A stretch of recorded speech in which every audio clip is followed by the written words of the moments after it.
Hello, everybody. Today on the Future of Powerlifting podcast, we've got on 57 kilo junior French superstar, Jade Jacob. Jade, could you introduce yourself? Hi, my name is Jade. So I'm 22. I will soon be 23, and I've been doing powerlifting since 2018. Yeah. So I was actually looking at your good lift profile, and I saw that so far you've already set 58 either world or European records. That's pretty crazy at 22 years old. Yeah, so So I didn't know it was that much. But, yeah. So let's start. Like, what got you into powerlifting? well, I I've always done sports with my dad, particularly fitness, lifting some weights.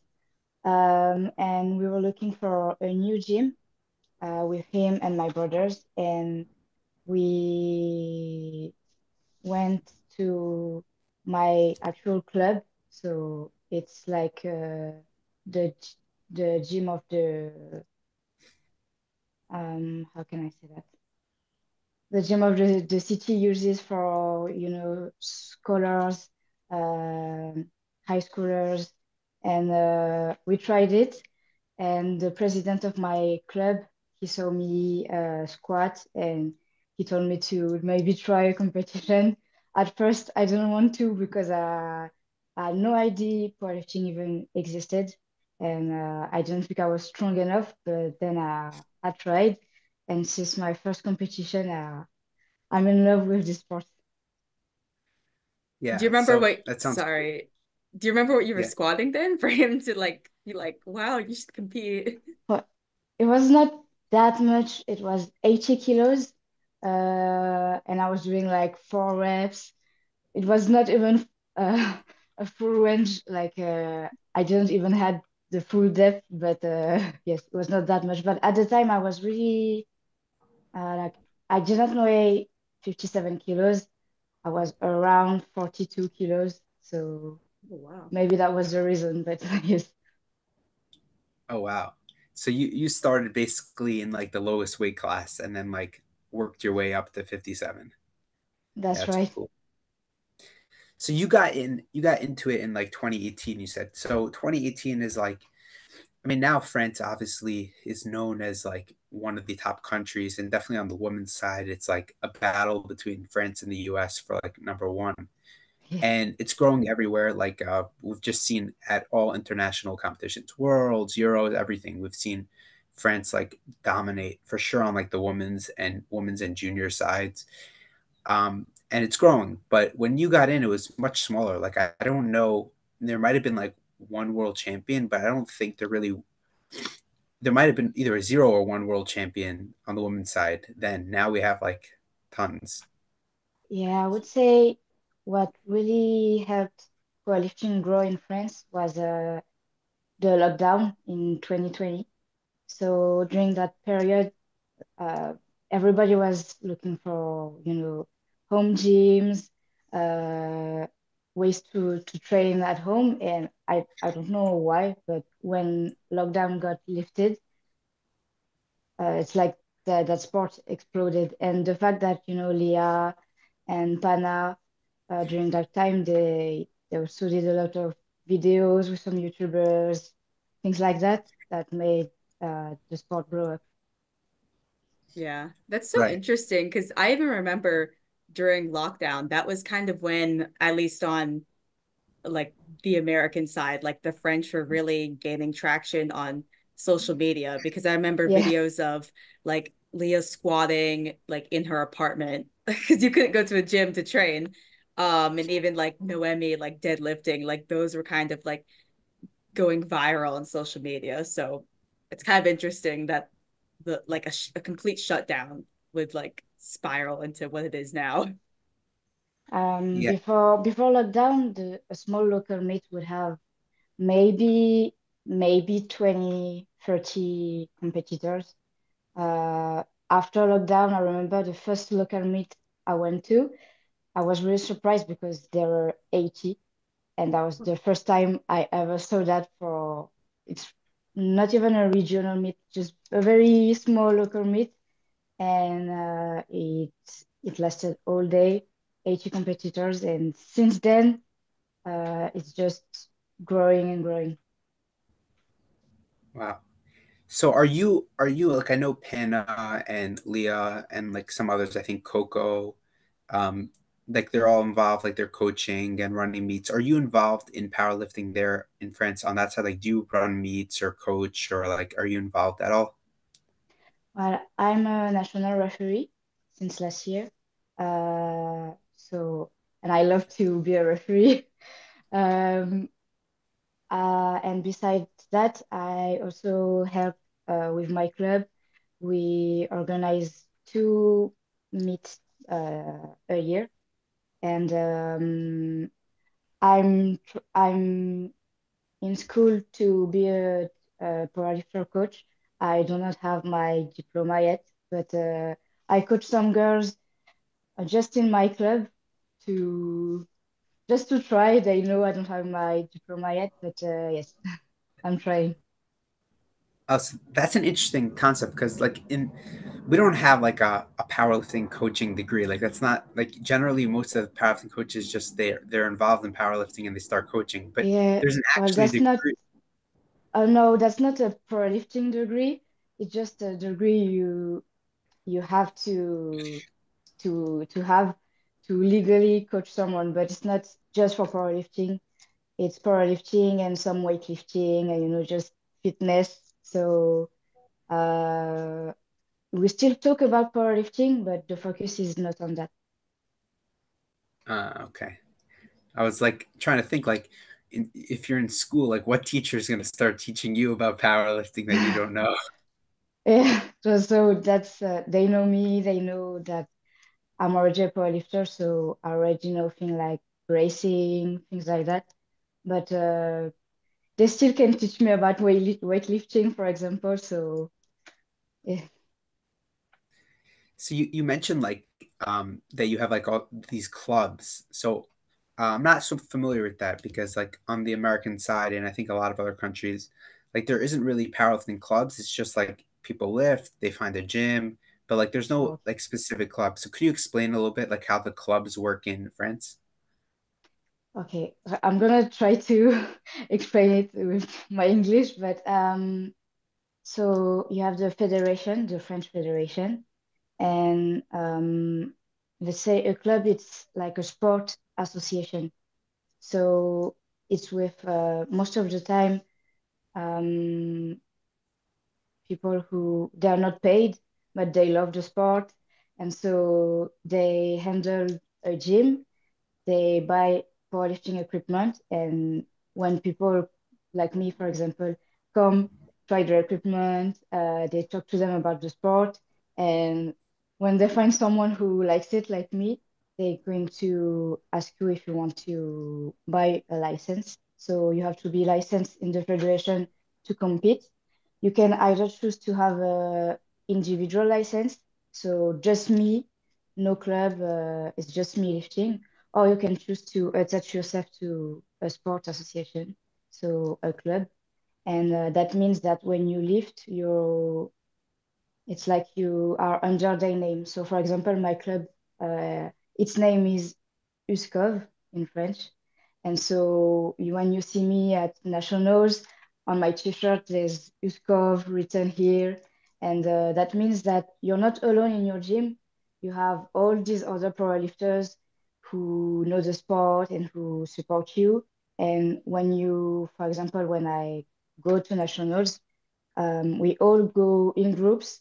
Uh, when the club pays for your transport, for example. It's like a big lifting family. So I prefer that than just having my individual license and training in a commercial gym. That's much better, I think, to have a powerlifting gym that's licensed in the federation. Oh, okay. So that's a it's a cool system. It's kind of like each club is Yeah. like its own. So like how big is your club? Um, well, in France, it's pretty big because the region we are in, it's like one of the most, when I say one of the region where they are the most powerlifters around Paris. So there's a lot of people. We're not too far from the club of, Leah, Tiffany, and Pana. Are on the other side of Paris, but yes, it's been a pretty well-known club since the end of lockdown. So who is there anyone else in your club that like is on like the international scene?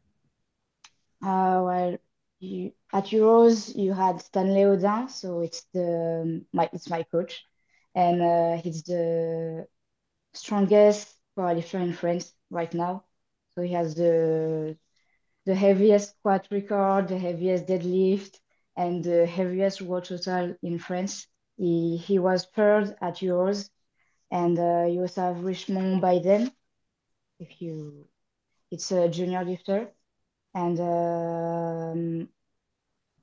Guillaume Jean-Marie Flore, it's a lifter who is lifting at the Pyrenees Cup tomorrow. So you know the championships between French and Spanish.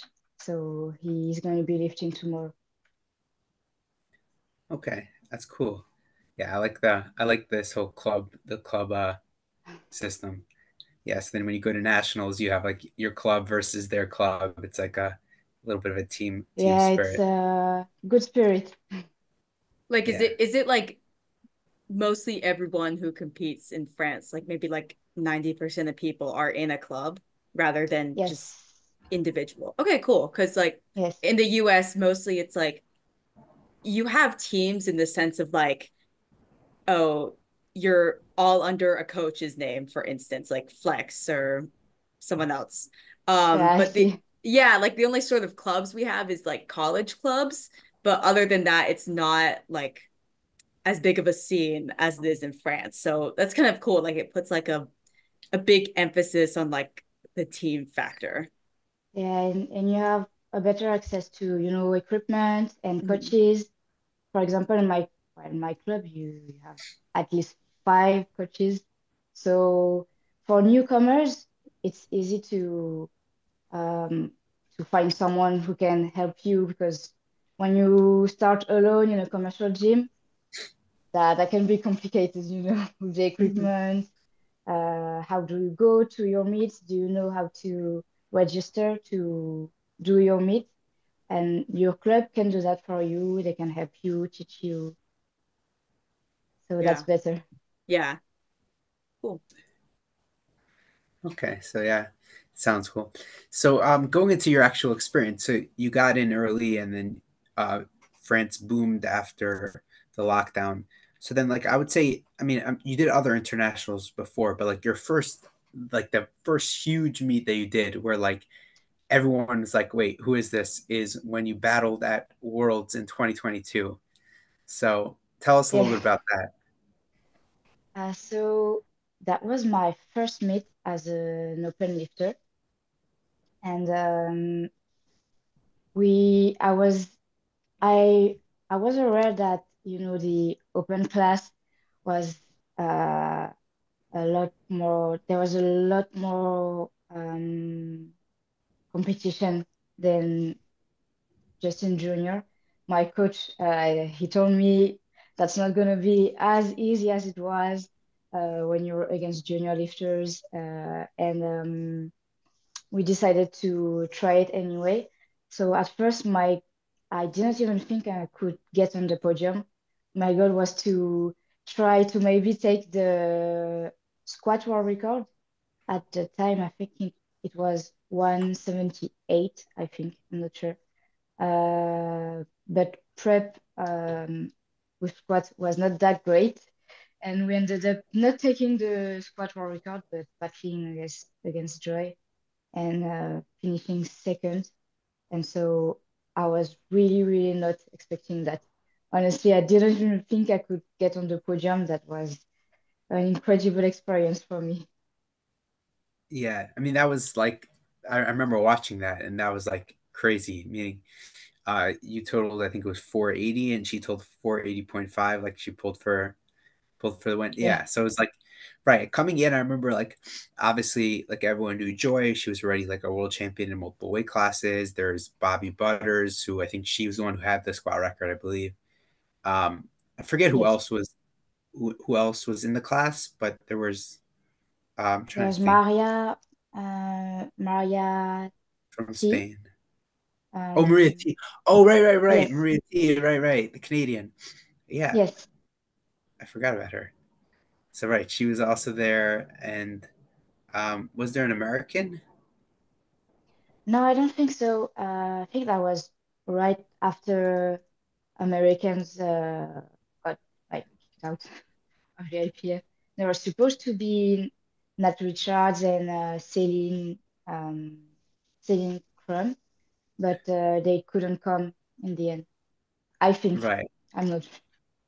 Right. So I think that was like that was the first year where the after the US had split federations. So I think Yes, it was that's like a right. whole like certain people went to some went to the other. So yeah, so they didn't send there was right there might have been no 57 or if, I don't think yeah, no 57 that year. So yeah, so you had those three like world champions whatever, and then you came in and you were 20 at the time or 21. Yes, 20. Yeah, came in and like had a crazy battle. But then so that was your first meet as an open. But then you still that year you still did junior worlds where you got hurt, I think, right? You were battling against Yeah. Maya from Spain. Yeah, I got hurt on the platform, so I hurt my lower back uh, after I took the junior world record. And so that was hard because um, I was hoping to do a big total to get a wild card for Sheffield. So that was a hard pill to swallow. Right. So yeah, I mean, last year there were more wild cards available. So I remember like I remember like the people were putting out like polls like who do you think's gonna get the wild cards?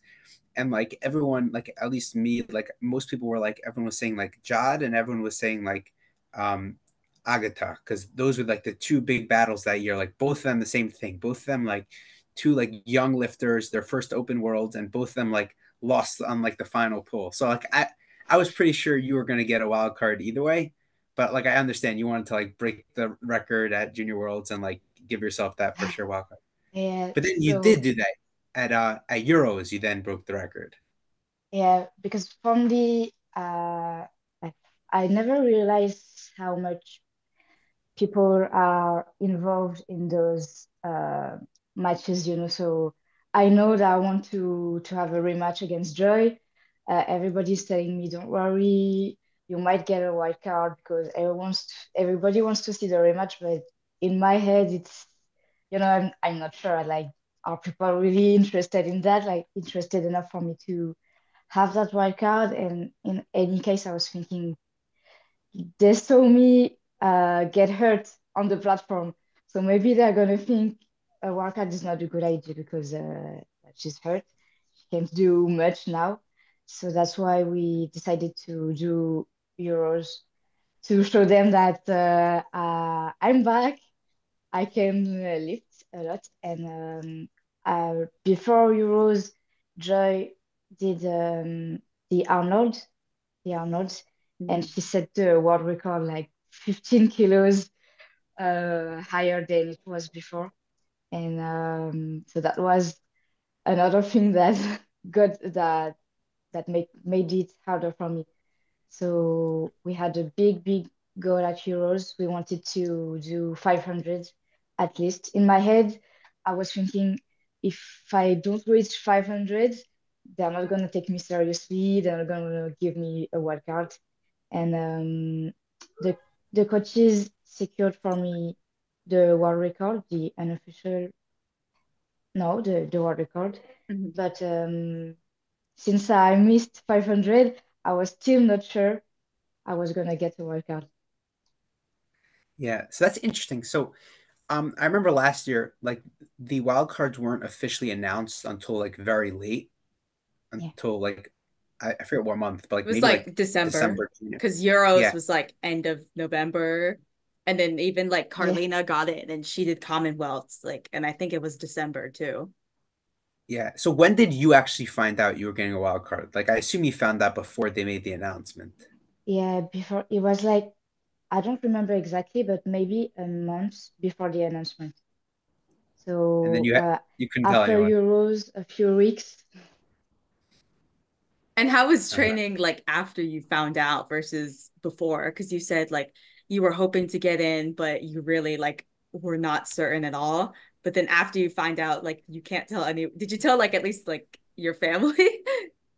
Well, we couldn't tell anyone, but my coach knew, of course, because we have to train for the meet. But no, I didn't tell my family. I don't tell anybody because I was really paranoid, like so they told us don't tell anyone. I was thinking to me it was still not real.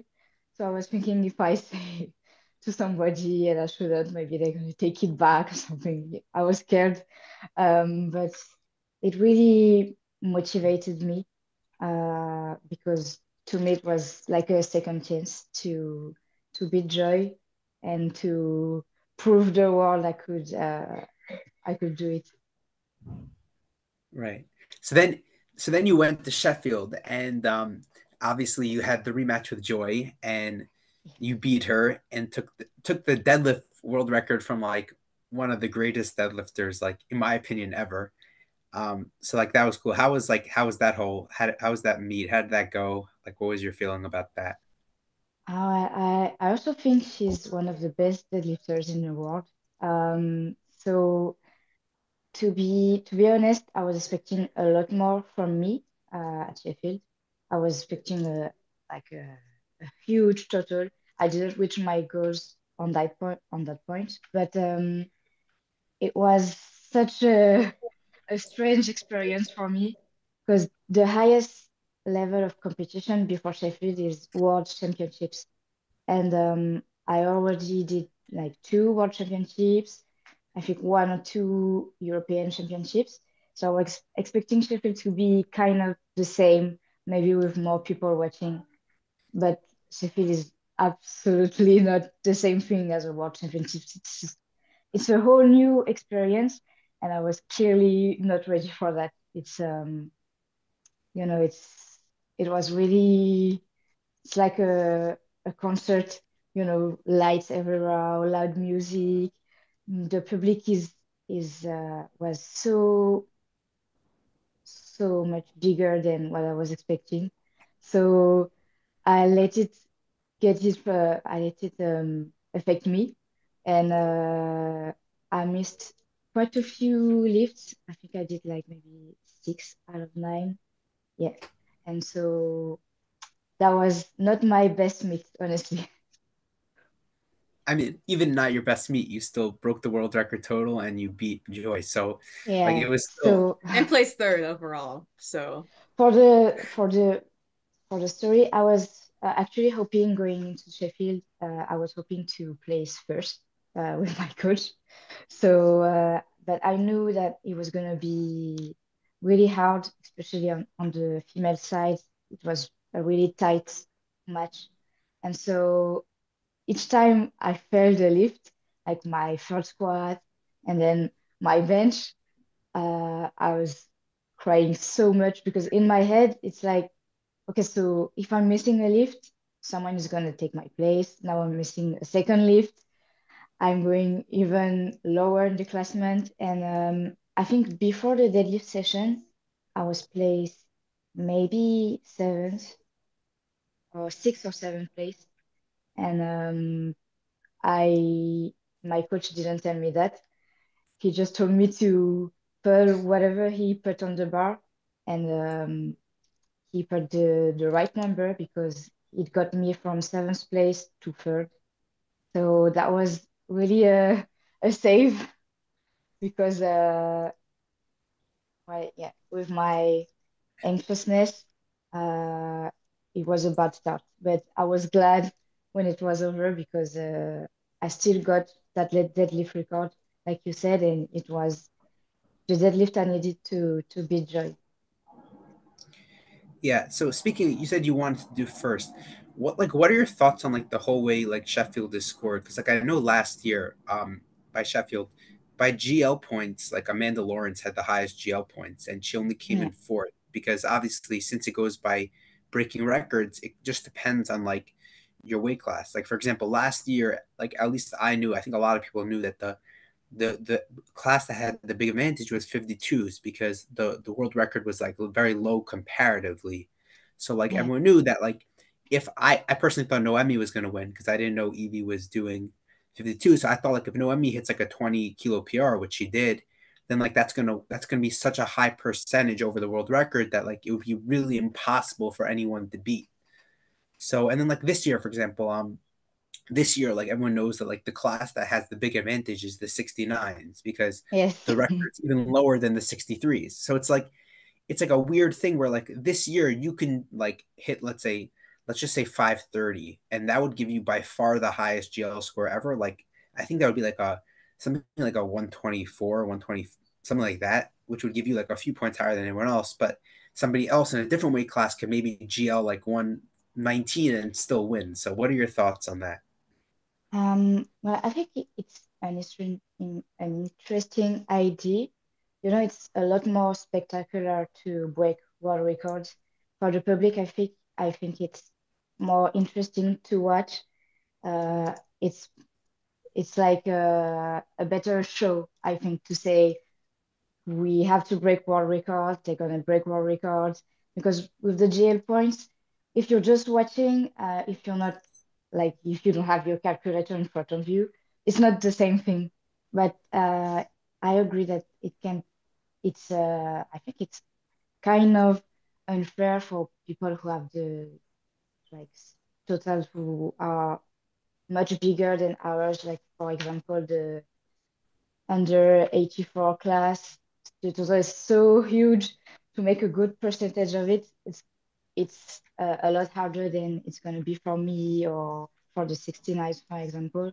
And I'm just thinking, I don't know how long we're going to be able to do it. For example, I think I'm pretty sure that Natalie Richards and I are going to push the world record at Sheffield this year and next year, but like the years after, how much can we push it to beat the other classes? You know, you can't always add 20 kilos to the world record, but that's um that's a new goal that we didn't have before. Before a world record has always been really prestigious, you know, but wanting to beat it as much as possible because usually it's like take maybe zero point 0.5 of the world record to secure it. Now you can say that you have to add kilos to the world record to have maybe a chance to win. So that's a new goal and it's not easy. And I think the more the year pass, the harder it's gonna be. But I like it honestly.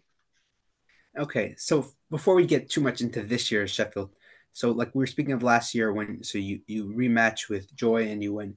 So like you said you were like expecting it to be similar to Worlds and it was different.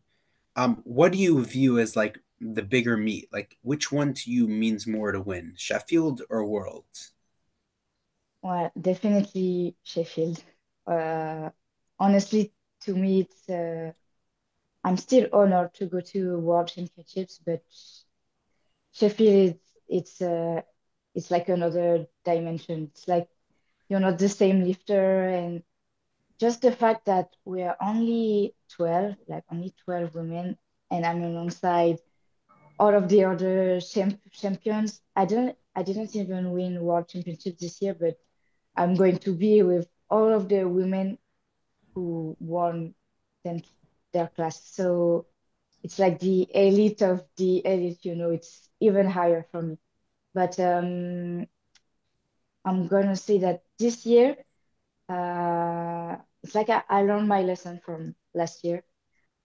It's not that I don't wish to come first. I want to win this year also, but my focus is honestly going to be on Nat Richards and like the 57 battle.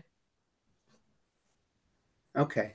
So right. So then after Sheffield last year, um, after that, your next meet was you did then you did Worlds, right? There was nothing in between. Yeah. Right. So then, so first you had your first like big rival was Joy. So you got to battle her twice, but then Joy wasn't able to do Worlds at 57 because British Nationals was a week before Sheffield, so she just did it at 63, and then she had to go 63. But then you obviously gained a new rival in Natalie. Round one was World. So how was like the World's experience? Obviously, coming in, everyone knew it was going to be like a really good battle. You had like the world record from Sheffield, and she had hit like I think it was like 500 or 502 or something at like her national meet. So like you both coming in with like very similar totals, both like young lifters. Like, so how was that whole situation coming into Worlds? Well, to be honest, it was hard to go towards like 2 months after Sheffield.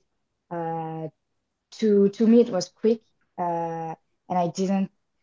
It's like I didn't even have time to settle down after Sheffield, and we had to start the prep forward immediately. Um, I still, of course, I still went with the thought that I was going to win. Like I never go into a meet thinking I'm going to lose. So, but I knew it was going to be really, really hard because um, the Sheffield of last year was the first Sheffield edition, and I just saw how much it uh, motivated people. Like everybody was fired up to get the ticket to Sheffield. So I know she wanted that first place. She wanted to secure an invite to Sheffield. So I know it was not going to be easy. I did my best, but once again, that was not a good meet for me. Um, so I didn't do the numbers I wanted to do. It was way below, it was even lower than what I did at Sheffield. I did 1 kilo less than my total of Sheffield. So I was not in a great, how to say that, I was not in a great shape. But now I had more time to prepare myself and I'll be more than ready at Sheffield. Yeah. So I mean, I was like standing like 10 feet away. The crowd didn't know whether. When did you find out that the bar on the third deadlift was half a kilo too little? Um, so I found out right before I got on the platform when the coach was holding my headphones, he like it was not held tight to my ears. So and I heard him say, "Oh my God, it's the wrong number, it's the wrong number." And so I was thinking, okay, it's the wrong number. So let's put it anyway.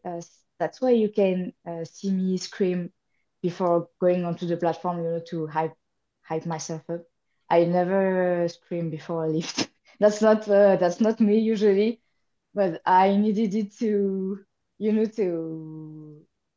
just to have the energy to put it.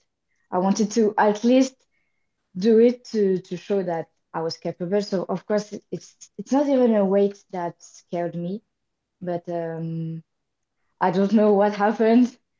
I don't know if it's because I heard it. I honestly don't think so. Maybe it affected me, but I think it was just not a good day for me. Right. Yeah, it's just interesting because I would say like on the international scene, like the French coaches are known as like some of the best coaches like out there, like for game day coaches. Like from what I've seen, like France and Sweden are probably the two best team coaches. Yeah. So it was just like I remember I was like watching and I'm like, I see the number, I'm like, this number's wrong. Like this number's I'm like I'm waiting for it to change, but obviously I was in the front, not the back. So like I didn't see all the like they had to make multiple changes because like she put in a number, then you put in a number, then like all the switches, the third attempt switches. So yeah, it was just So crazy. yes, the French coaches are great, honestly, and our um I already worked with them in my earlier championships, like at Euros, they did great with the numbers. Uh, I think it was just honestly, it's just a mistake. I'm not even mad at them or anything. Um, and they had, we were three French lifters. There were Pana, Sovan, and me. And so it's kind of a lot, and there were just two. So I get it. I think it doesn't happen often with French coaches because they're great, like you said.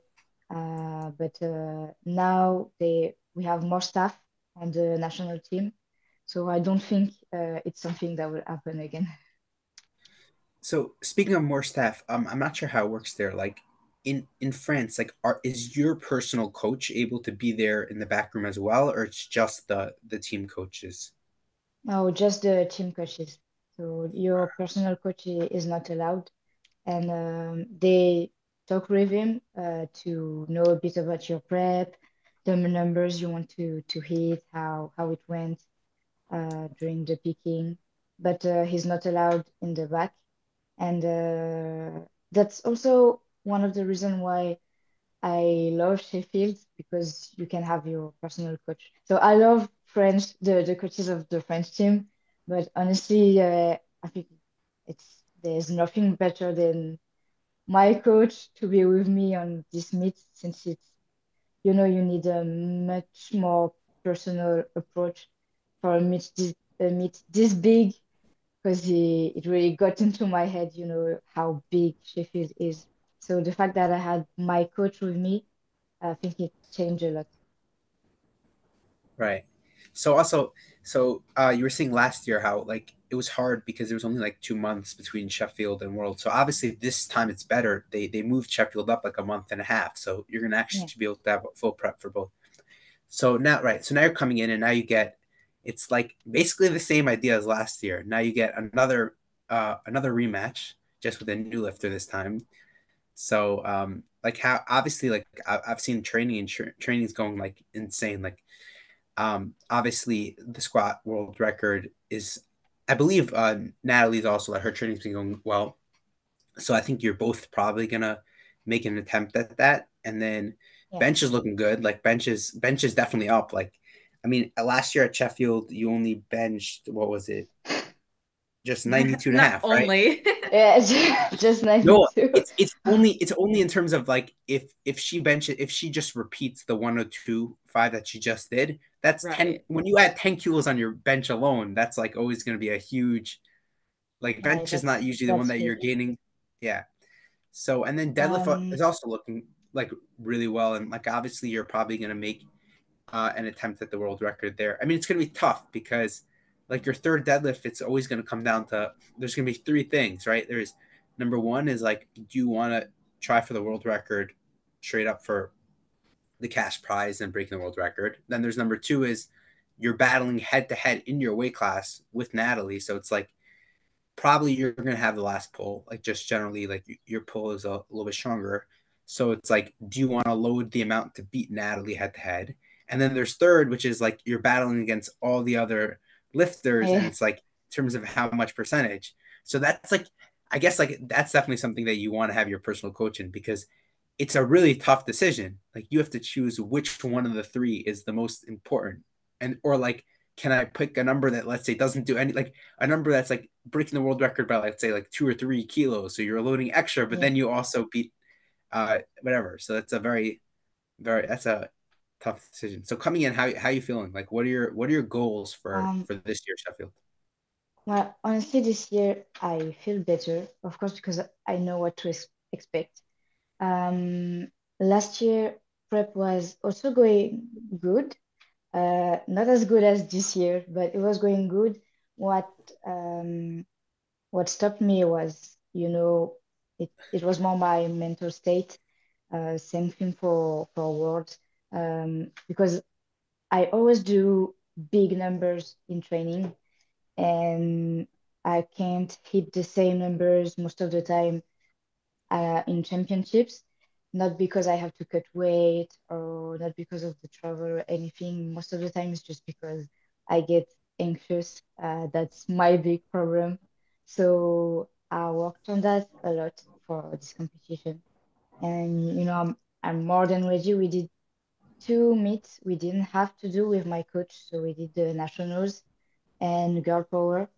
That was just meets we did to like get even more experience on the platform in preparation for Sheffield, even if it's not the same, of course, but just to get in my head what I have to think before going under the bar.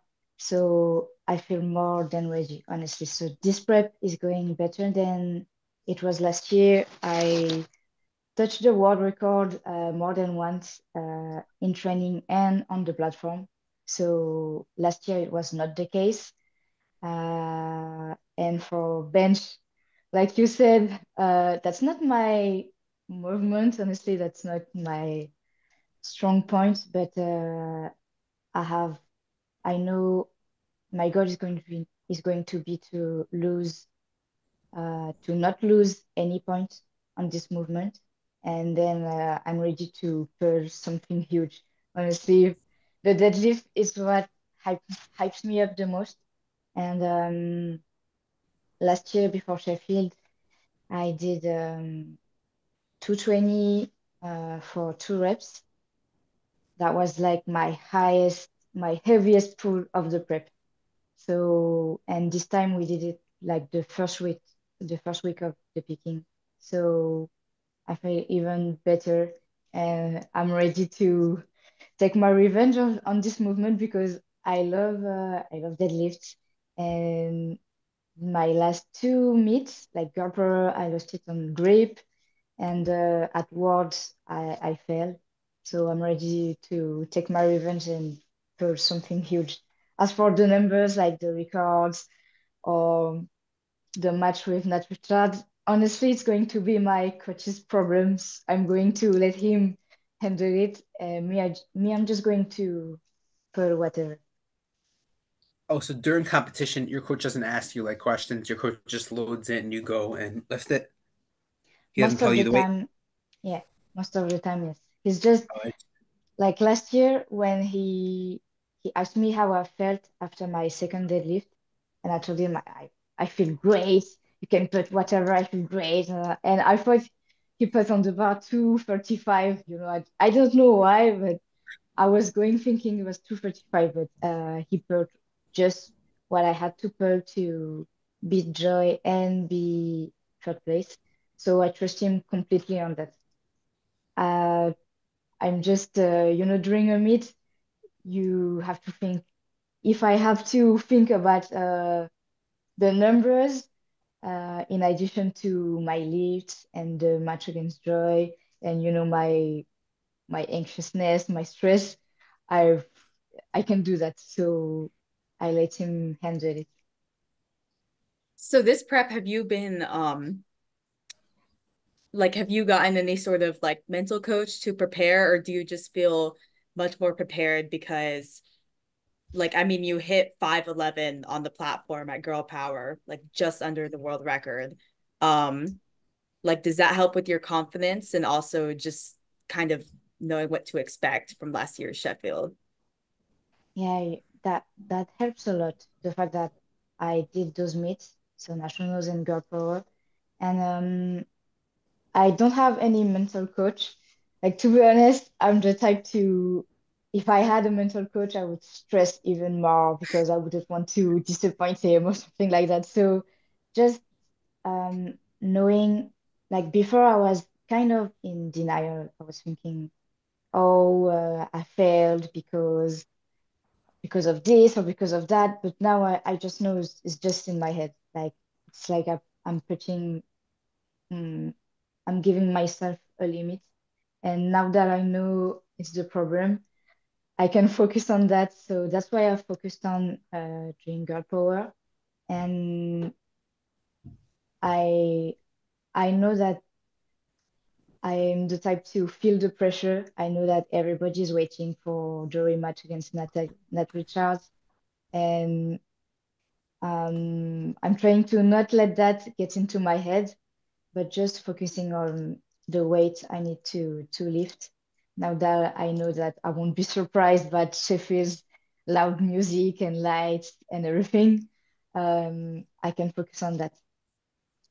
Right. Like you know what to expect. Yes. Even though like it'll probably be like much bigger this year, but Yeah. like you know it's not gonna be like, oh, just the world championship environment. That was, yes. Honestly, last year when I we were in, the hallway Mhm. before you get up to go on the platform, and it's not even on the same floor than the platform. You have to take some stairs, and before I even went up, I like the walls were moving because of the music, and I could hear the music and the crowd screaming. And so I looked at my coach and I said, what am I doing here? Like, I honestly, I wanted to go home. I was like, wow, like, what is this? That's not a powerlifting meet. I was not ready for that, honestly. And so when I got onto the platform and, I heard the announcer screaming my name and I saw the big screen with my head behind, uh, that was it's like I couldn't even breathe. Like that was too much for me at first. Now I'm ready. So even if it's even bigger, I know that Sheffield is a huge show, and I won't be surprised like that again. And when Okay, you're so you're actually look. like, oh, sorry, but Go, go, go. like you were talking about your experience at Sheffield last year, how it was like too much. Like I also wanted to ask like your perspective on like when you were actually on the platform. I mean, there's 2,000 people in the crowd, which is just like insane for a powerlifting meet. Like, did you like when you were actually lifting on the platform, did you have to kind of like block out everything, or was it kind of like just overstimulating for you? And that's why it was like just kind of difficult. Um, well, honestly, when I lift, so when I wait for the referee signal, everything blocks out just on its own. I don't even try. It's like I only see the referee, but it's weird to say, but it's the time for me to like when I enter the platform until I get to the rack. That's like when I hear everybody, when I can see everybody, and when I can see all the lights and everything. But during the lift, uh, I don't hear them, but my heart is still racing and my breath is still short. So yeah, that's when I get on the platform and when I go out and when I wait for my name to be called, I I hear everyone, I hear the music, I see the lights, uh, and it's like this feeling stays with me under the bar. So it stayed with me last year. My goal this year is to completely forget it when I'm under the bar. Are you paying attention to like social media at all, like during this prep, like kind of like especially what Natalie's been doing or like what the other competitors or have been doing, or are you just like some people just post their lifts and then like go so that they don't have to like put that pressure on themselves? Normally, I like to watch honestly, and that's why I also post a lot of my training because I like to show and I like to watch. I like when people show what they do during their prep. So I also want to show it. Um, it's sometimes I know it can put more pressure on you because people can think, wow, if she does those huge numbers in training, I'm expecting her to do exceptionally great at this meet and everything. But honestly, I just like to fuel the hype around Sheffield. Yeah, cool. Yeah. Okay. So right. So you're gonna come back, and this time you're ready. And I mean, obviously, your Yeah. goal in a way is similar again. Like you're going to want to win the rematch because in order to place as high as you can, you obviously would have to beat Natalie. And then while you're at it, like in Yes. order to put up the big total, you're going to hit some world records while you're doing it. So, So I mean, hopefully squat, deadlift, and total. That's the goal. yeah, yeah, total. I mean, total like looks like it'll probably have to be by a lot, like to, but it will. I mean, if you hit the bench that like we're talking about, and you hit the squat and deadlift world record, then that'll push the total record by a decent amount. So yeah. Yes. So right. So Tester Sheffield. So one of the big new announcements for this year is that for next year, we're going to have Raw World Games. So Yeah. what are your like? Obviously, like as recently as a couple of years ago, like the biggest meet by far was Worlds, and like there was like nothing else that was close. Like obviously you had everyone had their regionals, so like there was Euros and there was like the Asian Championships and Commonwealths, all that. But like it was really just Worlds was the really big one, and then like the secondary one was regionals. But now like in the last couple of years, we've added Sheffield, which is just for the best of the best. Like you said, 12 people. So like 8 world champions, and then like 4 people who are like basically close enough to the world champion. And now we're gonna add world games, which are also kind of similar. Like it's more lifters. I believe it's gonna be 3 or 4 lifters per weight class, but it'll just be like the elites. Like it'll just be like at Worlds you have like a primetime session with 8 lifters. Here it's like you cut it down. Now it's just like really only like, the people who could win. Like you don't have the people who are fighting for fifth. It's like the people everybody who's coming is like it's just the podium basically coming. So Yeah. and also I think in a way it's also a little better because um it's the way it works is it's being split into like groups of 2 weight classes. So like the 47s and 52s are together, 57, 63.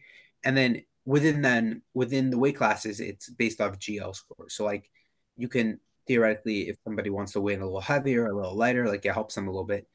But so again, it's like you're competing just against the best, but you're also like only really doing it within like people around your weight, as opposed to like having to figure out like, what do I need a deadlift to beat somebody in the 84 pluses. Like that's a very like hard way of figuring something out. So yeah, Yeah. what are your thoughts on games? Honestly, it's hard to realize that we might go to World Games next year. So I have to be on the podium of Worlds this year to qualify for the World Games. Um, and once again, I don't know what to expect at all.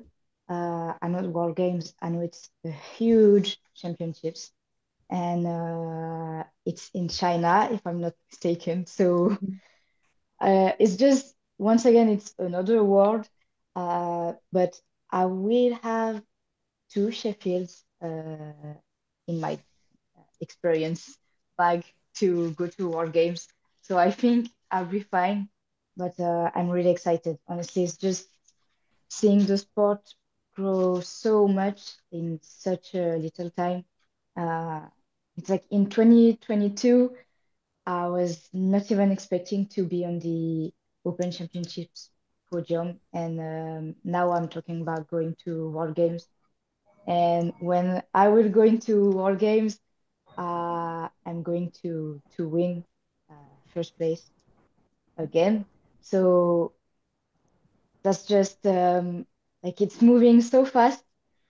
It's exciting. At the same time, kind of scary, but mostly exciting.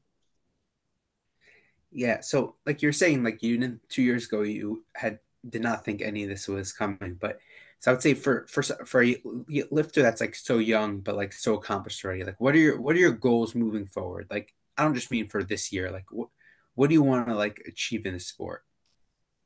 Well, my goal was since I went into this weight class, my goal has always been to be like the best. And when I say the best, I don't mean being a world champion this year.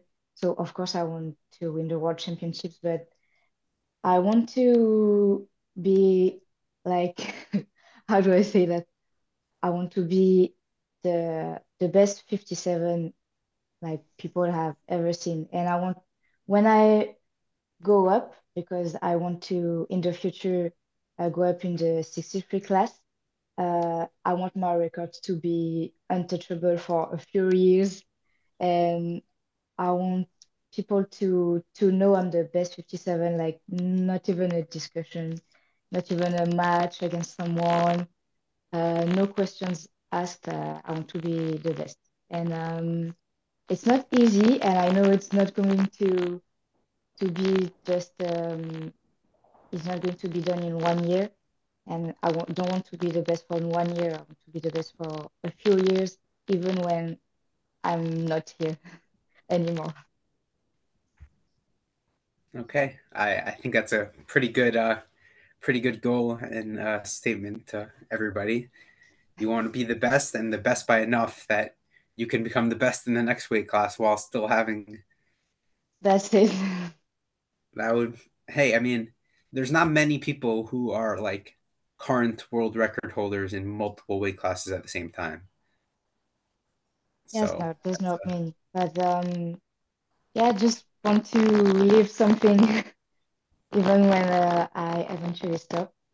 And besides that, one of my dream, if I can say that, would be to squat 200 kilos in the 57 plus. So I hope to achieve that by World Games of next year. That's my goal. So it won't be easy, but I think I'm on the right track.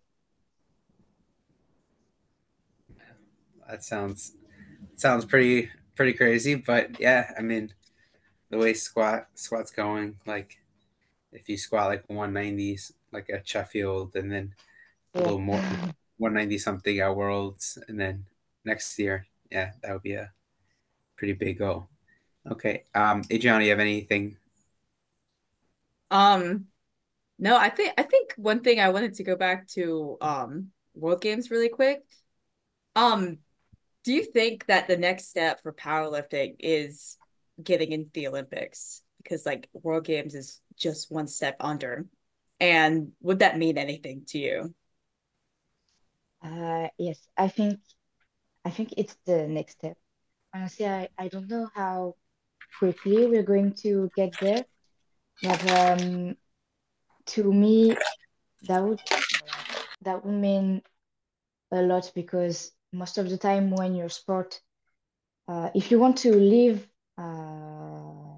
thanks to your sport, it has to be either like the national sport or in the Olympics. So that would mean a lot, not only for my like for me as an athlete, but for my life in general. I think that would change how I like that would change everything, like how I live, how I can practice the sport. Uh, I don't know honestly if I'm ready for that, like to be at the Olympics, if one day the sport is at the Olympics, but it's a natural next step, I think. Yeah, I think by the time we get there, you'll be ready. Yeah, I hope so. because it wouldn't be like the next one, but because I think they solidify the sports pretty early, but Yeah, hopefully the next. hopefully, I hope so. Yeah. Um, okay. Before you sign off, do you have any like shout outs you want to give to anyone? First to my coach, of course, because he's been coaching me since my beginnings.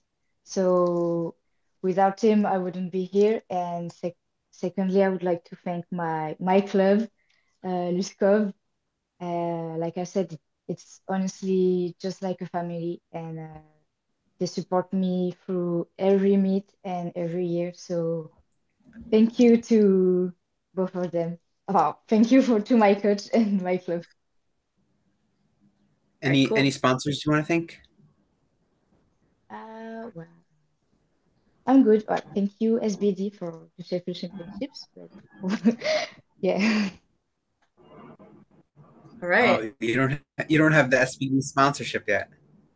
Okay, that'll Yes, have yes, to they sponsor come me. soon. Oh yeah. Uh, yeah, they're sponsoring me. Yes. Okay. All Okay. right, cool.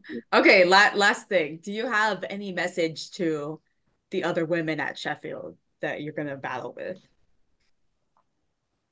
Uh, well, you know, that's not really my type to send those kind of message, but I'm just really honored to share the platform with them.